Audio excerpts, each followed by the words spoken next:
আমরা দীর্ঘ 18 বছর আমরা বহু নির্যাতন সহ্য করেছি।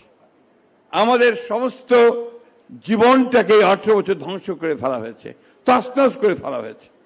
এখানে আমি সামনে যাদের দেখতে পাচ্ছি আমার সহকর্মীবৃন্দ, প্রত্যেকেই ভয়াবহভাবে নির্যাতিত, নিপীড়িত। আমাদের 60 লক্ষ মানুষের বিরুদ্ধে মিথ্যা মামলা দেওয়া হয়েছিল। আমাদের 20,000 তরুণ নেতাকর্মীকে হত্যা করা হয়েছিল। ইলিয়াস আলী সহ 3 জন নেতা, 1700 নেতাকর্মীকে গুম করে ফেলা হয়েছে।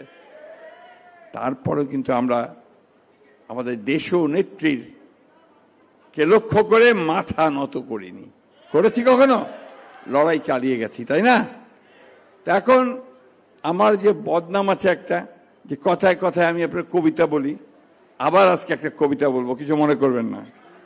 এই কবিতাটা খুব ছোট্ট, ভারতের ব্রিটিশ পিরিয়ডের, এবং সেখানে আপনার জাস্ট 1 মিনিট আমি একটু বের করে নেই, ওটা তো আমি খুব কাঁচা, যাক মনে পড়ছে না, বের করতে পারছি না।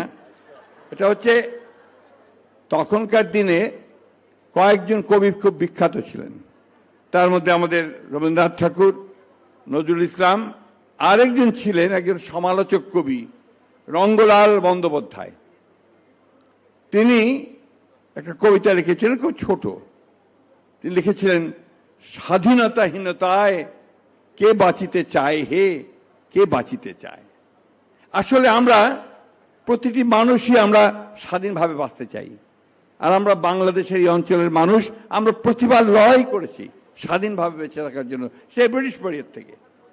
পাকিস্তানের জন্য আন্দোলন করেছি, পাকিস্তানের বিরুদ্ধে আন্দোলন করেছি, একটার পর একটা সংগ্রাম করেছি, লড়াই করেছি, বুকের তাজা রক্ত ঢেলে দিয়েছি।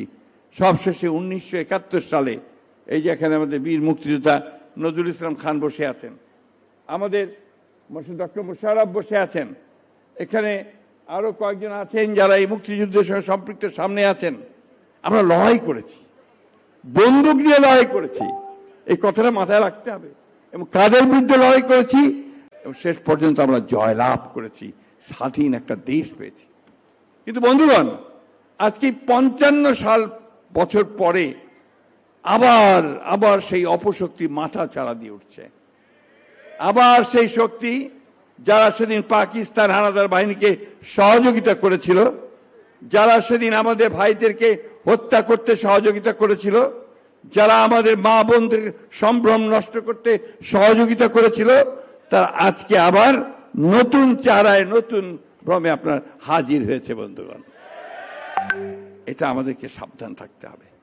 আমাদের স্বাধীনতাকে যদি আমরা সংহত করতে চাই, আমাদের যে সংগ্রাম লড়াই আমাদের নেতা তারেক রহমান সাহেব শুরু করেছেন, নতুন বাংলাদেশ গড়ার সেই লড়াইয়ে যদি আমরা জয়লাভ করতে চাই, তাহলে অবশ্যই অত্যন্ত সতর্কতার সঙ্গে সেই অপশক্তিকে পরাজিত করে স্বাধীনতার শক্তিকেই আমাদের সামনের দিকে এগিয়ে নিয়ে যেতে হবে বন্ধুগণ, এবং সেখানেই আমাদের সাফল্য।